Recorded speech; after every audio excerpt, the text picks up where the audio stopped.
En aquel tiempo buscábamos tranquilidad. Mi esposa y yo estábamos cansados de la ciudad. Soñábamos con algo más sencillo.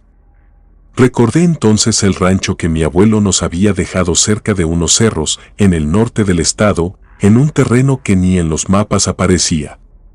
Me pareció buena idea rehabilitarlo, empezar de nuevo. Teresa aceptó sin muchas preguntas. A Camila, que tenía apenas 5 años, le dijimos que viviríamos rodeados de árboles, con un cielo grande donde se podían ver las estrellas. El lugar estaba aislado. Lo más cercano era un pueblo pequeño a media hora en coche, siempre y cuando no lloviera. Cuando llovía, la terracería se hacía intransitable. Aún así, el paisaje era hermoso, una casa vieja de adobe y madera, techos altos de lámina oxidada, puertas que crujían y ventanas con marco torcido. Todo parecía detenido en el tiempo. Para mí era perfecto. Al principio nos adaptamos bien. Camila se mostraba feliz, pasaba el día correteando a un perro mestizo que nos regalaron apenas llegamos. Teresa cocinaba como antes, encendía la leña y tejía en las tardes. Yo me ocupaba de los cercos, el pozo y algunas reparaciones. El aire era limpio y las noches tenían un silencio bastante tranquilo. Pero, como sucede en esos lugares apartados, ese mismo silencio se volvió poco a poco en algo que nos incomodaba.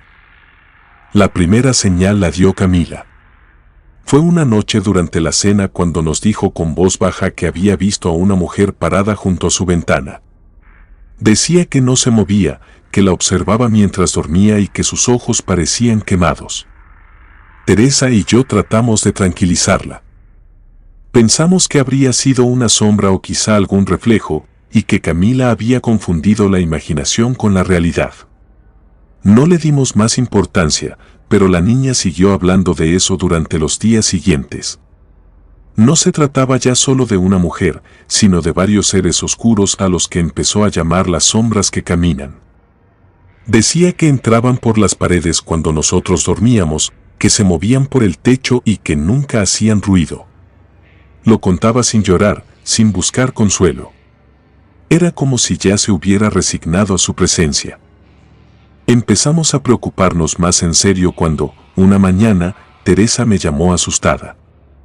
Encontró a Camila dormida con marcas extrañas en el brazo, eran como dedos largos, 5 exactamente, muy delgados, como si alguien la hubiera sujetado con fuerza. Ella no recordaba nada, solo decía que había soñado que una de las sombras le tomaba el brazo para que no se moviera. Yo intenté racionalizarlo todo. Dije que se habría golpeado en la cama o que se había dormido encima del brazo, pero en el fondo sabía que algo no estaba bien. Desde entonces, Teresa ya no dormía tranquila y yo comencé a quedarme en la sala por las noches tratando de hacer guardia. Los días se volvieron pesados. Camila ya no se reía. Empezó a hablar menos, a comer menos. Pasaba horas dibujando en una libreta que encontramos bajo su cama, figuras sin rostro, alargadas, delgadas como ramas. Lo más extraño era que el perro, que siempre fue protector con ella, ya no se le acercaba. Se quedaba echado en la entrada con el lomo erizado y los ojos fijos en la pared del fondo del pasillo. Gruñía sin razón y luego retrocedía, como si algo invisible lo amenazara. Una madrugada, mientras Teresa dormía y yo intentaba leer algo, sentí que el ambiente cambiaba. Supe que algo estaba afuera observando. Me levanté en silencio, empuñando una linterna vieja, y abrí con cuidado la puerta principal. Frente a mí, entre los árboles, vi una figura negra, alargada, sin rasgos humanos. No se movía como persona ni como animal, se deslizaba. A veces parecía tener piernas, otras veces no. No podía decir si tenía ojos, pero sentía su mirada encima. No era niebla, no era sombra, era una presencia rara. No me moví, ni siquiera encendí la linterna. Cerré la puerta despacio, con el pecho apretado, y regresé a la sala. No hice nada esa noche, pero esa figura no era la única. Lo supe después porque, a la noche siguiente, al ir a revisar el cuarto de Camila, la encontré despierta. Estaba sentada, mirando hacia la pared. Dijo que ya se habían metido, que ahora no querían jugar, que querían quedarse. Y entonces vi las marcas de nuevo, pero esta vez estaban en su cuello. A partir de aquella noche, las paredes empezaron a sudar humedad, como si respiraran. En las noches, los tablones crujían como si alguien caminara descalzo de un cuarto a otro. Sabía que no podía ser el viento el que hiciera esos ruidos. Las puertas amanecían abiertas, incluso aquellas que yo sabía haber cerrado con llave. La atmósfera se volvió densa, cada vez más difícil de respirar. Teresa enfermó del estómago y luego de la cabeza. Se quejaba de punzadas al fondo de los ojos y de sueños donde ella caminaba dormida entre sombras. Decía que escuchaba voces en la madrugada que la llamaban desde el campo detrás del corral. Yo intentaba mantener la calma, hacerme cargo de todo, pero también me estaba afectando bastante. Dormía poco, vigilando la casa con una lámpara en la mano y una pala vieja junto a la silla. El perro ya no ladraba. Se escondía bajo la mesa y se orinaba si alguien se le acercaba. A veces lloraba sin razón. Camila ya no parecía una niña. Su piel había empalidecido y sus ojos se veían hundidos, apagados. Hablaba poco, y cuando lo hacía, era para nombrar cosas que no comprendíamos, mencionaba lugares que no existían en el rancho, personas que nadie conocía y momentos que, según ella, habían sucedido antes de que llegáramos. Aseguraba que debajo de la casa vivía una familia de sombras y que, por las noches, salían para jugar con ella. Decía que no siempre eran malas, pero que ahora estaban molestas. Una mañana, mientras lavaba una sábana en el lavadero, Teresa encontró algo enterrado entre la tierra húmeda, una bolsa de dientes manchados. La trajo hasta la casa y me la mostró.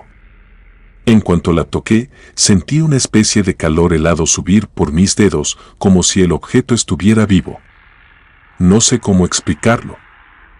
Alrededor de las 3 de la madrugada, la casa comenzó a crujir desde dentro. El techo vibraba.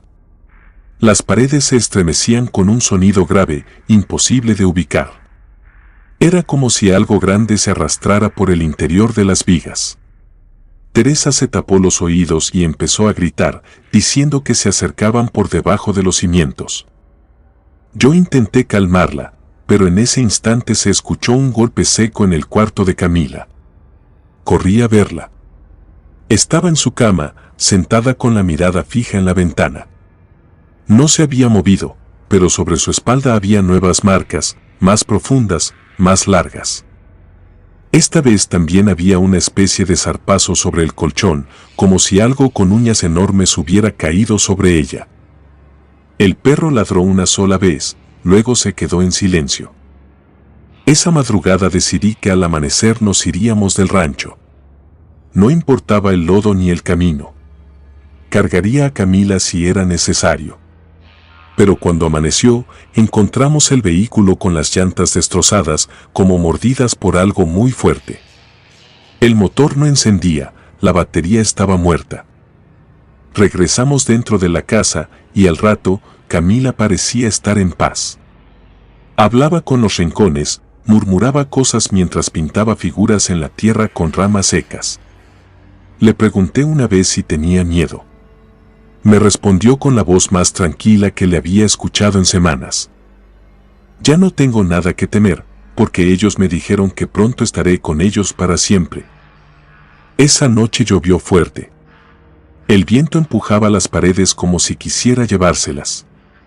La lámpara de gas se apagaba a cada rato. Teresa y yo no dormimos. Cuando entré al cuarto de Camila para revisarla, ya no estaba en su cama. La buscamos por toda la casa, por el corral, por el campo embarrado. Gritamos su nombre hasta quedarnos sin voz. Cuando finalmente la encontramos, estaba de pie bajo uno de los árboles del fondo, completamente empapada. Tenía la mirada perdida y el cuerpo cubierto de tierra. En su pecho, con líneas rojas como arañazos frescos, había una figura dibujada, una silueta alargada de brazos extendidos. Esa fue la noche en que supe que ya no estábamos solos. A partir de esa noche, no quedó ninguna duda. La casa no nos quería, o tal vez nunca fue nuestra. Era como si algo, o varios de esos algo, estuvieran esperando que bajáramos la guardia para quedarse con Camila. Y aunque me resistía a creer en lo sobrenatural, era difícil no pensar en eso. Empaqué lo que pude a oscuras. Teresa no discutió. Apenas podía sostenerse en pie, le temblaban las manos y los ojos le lagrimeaban. Camila no dijo una palabra. Caminaba detrás de nosotros como dormida, con la ropa húmeda pegada al cuerpo. Yo la cargué un buen tramo del camino hasta que se quedó dormida en mis brazos. Salimos a pie antes del amanecer. No esperé que mejorara el clima. El barro nos llegaba a los tobillos y el viento golpeaba de frente. Cada tanto, Teresa volteaba a mirar la casa como si esperara ver a alguien salir de ella, pero nunca ocurrió. La silueta del rancho fue perdiéndose entre la bruma del monte hasta que solo quedó el cerro. No nos detuvimos. Caminamos sin rumbo claro hasta que un camión viejo nos recogió por pura suerte. El chofer dijo que nos había visto desde lejos y que pensó que se trataba de un accidente. No le explicamos nada, ni entonces ni después. Solo pedimos que nos acercara al pueblo. Desde ahí, conseguimos comunicarnos con un primo de Teresa que vivía a unas horas. La camioneta que pasó por nosotros era de su vecino. Nadie dijo una palabra durante el trayecto. La casa del primo quedaba en un ejido más al sur, también aislado, pero no tanto como el rancho. Al menos había luz eléctrica, vecinos y señal de celular. El primo nos acomodó en un cuarto de tabla roca al fondo, junto al gallinero. Nos dejó unas cobijas y un colchón en el piso. Fue suficiente. Durante el primer día, Camila no habló casi nada. Comió poco. Se le notaba agotada, como si no hubiera dormido en semanas. Teresa no se separaba de ella. Cada vez que podía, le revisaba los brazos y la espalda buscando nuevas marcas. Ese día no hubo. Pero por la noche, mientras intentábamos dormir, Camila se levantó y se quedó parada junto a la puerta. Le pregunté qué hacía. Las sombras no se han ido, dijo. Solo están afuera, esperándome. A la mañana siguiente, el primo me preguntó si había pasado algo.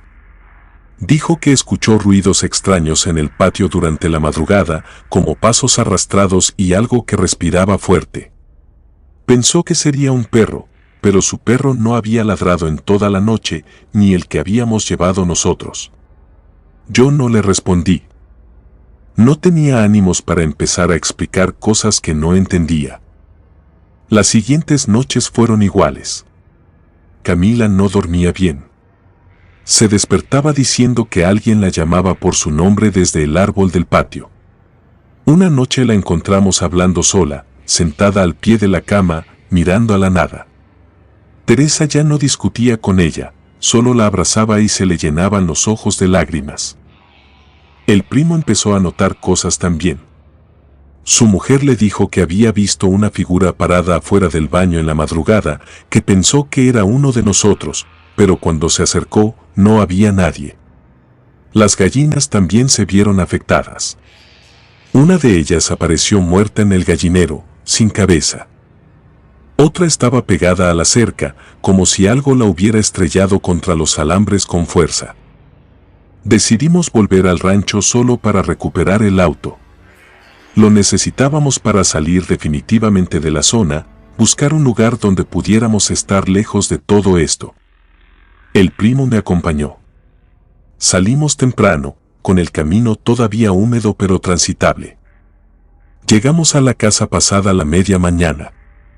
El cielo seguía nublado. Al bajarnos, el primo me dijo que el ambiente estaba raro, como espeso. El silencio era completo, ni un ave, ni el ladrido de algún perro lejano.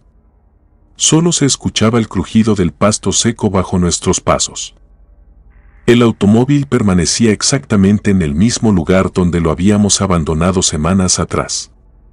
Su carrocería estaba cubierta por una capa gruesa de lodo seco que se había acumulado durante las últimas lluvias. Las llantas parecían desinfladas, probablemente por el paso del tiempo y la falta de uso.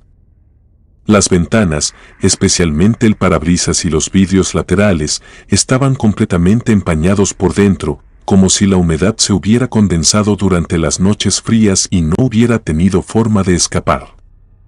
Con un movimiento cuidadoso, abrí la puerta del conductor. Al instante, un olor intenso y desagradable invadió mis fosas nasales. Era una mezcla de aire viciado, como el que queda atrapado en un espacio cerrado durante demasiado tiempo, combinado con ese aroma característico a humedad estancada que se produce cuando algo orgánico se descompone en un ambiente húmedo. El interior del vehículo olía a encierro prolongado y a algo más, algo que mi mente no quería identificar. Siguiendo el protocolo habitual, me incliné hacia adelante y revisé el motor. Levanté la palanca para abrir el capó y comprobé que todos los componentes mecánicos seguían en su lugar. No había señales de sabotaje ni de deterioro inusual.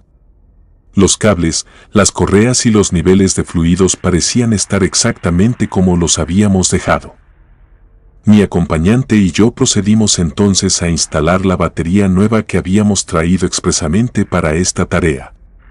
Conectamos los terminales con cuidado, asegurándonos de que no hubiera falsos contactos.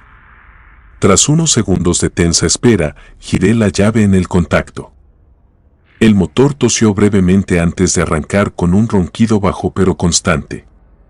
El tablero se iluminó, confirmando que el sistema eléctrico respondía correctamente. A pesar del éxito en el arranque, la sensación de alivio fue momentánea. Sabíamos que este era solo el primer paso de nuestro plan para alejarnos definitivamente de aquel lugar. El hecho de que el auto funcionara no significaba que estuviéramos a salvo, pero al menos nos daba una posibilidad de escape. Pero justo en ese momento, un ruido fuerte y seco resonó desde el interior de la casa, como si algo pesado hubiera caído al suelo. Ambos nos detuvimos de inmediato, conteniendo la respiración. Intercambiamos una mirada de alerta antes de girar lentamente la cabeza hacia la puerta de entrada.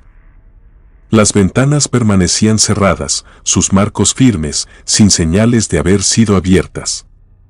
Las cortinas, rígidas por la humedad acumulada, no se movían. Sin embargo, no había duda, los dos habíamos escuchado el sonido con claridad. Entonces vino otro impacto, más fuerte que el primero, seguido de un chirrido prolongado, agudo, que sonó como el arrastre de un mueble pesado sobre las tablas del piso. El ruido no era natural, no parecía causado por el viento ni por el crujido normal de una casa antigua.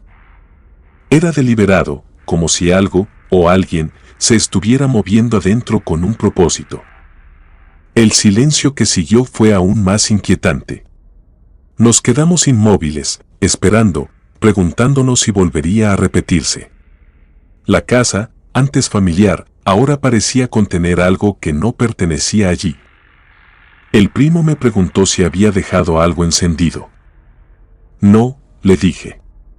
Todo debía estar como lo dejamos. Pero entonces los tablones del techo crujieron, como aquella última madrugada. Cerré el cofre del auto sin hacer ruido. Subimos y arrancamos con las llantas ponchadas, siendo jalado por el otro carro. Regresamos con el vehículo hasta que pude reemplazar las llantas y pudimos irnos. Conseguimos una renta en la ciudad, una casa modesta. Camila dejó de mencionar a las sombras por completo. Ya no hablaba de ellas en la mesa, ni murmuraba sobre sus presencias en las noches. Tampoco volvió a despertarse sobresaltada, ni a vagar por la casa en mitad de la madrugada. Los dibujos que antes llenaban sus cuadernos, esas figuras alargadas y sin rostro, cesaron de aparecer. Con el paso de los meses, algunas de las marcas en su piel comenzaron a borrarse. Las más superficiales, aquellas que parecían simples rasguños, se desvanecieron sin dejar rastro. Sin embargo, otras no desaparecieron del todo. En su espalda y brazos quedaron cicatrices tenues, líneas apenas visibles que solo podían distinguirse bajo cierta luz. Eran pálidas, como si el tiempo las hubiera lavado sin terminar de borrarlas por completo. La marca más extraña era la del pecho. Aquella silueta alargada, con brazos extendidos como ramas, se fue difuminando poco a poco. Al cabo de unas semanas, ya no podía verse con claridad.